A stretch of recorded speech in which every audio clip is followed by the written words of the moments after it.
మంథనిలో ఎవరైనా అడ్డంగా మాట్లాడితే అడ్డంగా నరికిస్తామని సంచలన వ్యాఖ్యలు చేశారు రామగుండం ఎమ్మెల్యే మక్కన్ సింగ్ రాజ్ ఠాకూర్. శ్రీపాదరావు వర్ధంతి కార్యక్రమంలో పాల్గొన్న రామగుండం ఎమ్మెల్యే మక్కన్ సింగ్ రాజ్ ఠాకూర్ పెద్దపల్లి జిల్లాకు చెందిన శ్రీధర్ బాబు సీఎం అని తాము మంత్రులమని అన్నారు. శ్రీధర్ బాబు సమక్షంలోనే ఈ ఆసక్తికర వ్యాఖ్యలు చేశారు రాజ్ ఠాకూర్. కాంగ్రెస్ కార్యకర్తలకు ఏ ఇబ్బంది వచ్చినా తాము ఉంటామని, ఇబ్బంది పెట్టిన వారి సంగతి తేలుస్తామని అన్నారు.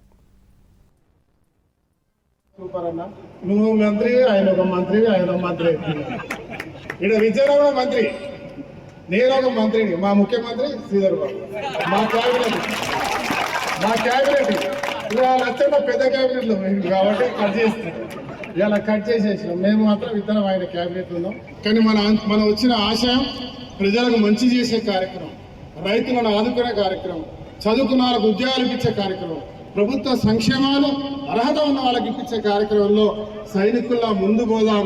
కొన్ని రోజులు పదవుల నుంచి ఆపుదాం. రాబోయే 5 సంవత్సరాల్లో ఖచ్చితంగా అందరికి పదవులు వస్తాయి. శ్రీధరన్న ఇక్కడ ఉండకపోవచ్చు. ఒక్క 2 గంటల్లో కుయి అనుకుంటా ఇక్కడ ఉన్న మీ 3 నాయకులు ఒక్క క్షణంలో వస్తాం. ఎవరైనా అడ్డంగా మాట్లాడితే అడ్డంగా నరుకుతాం అనే విషయం చెప్తా.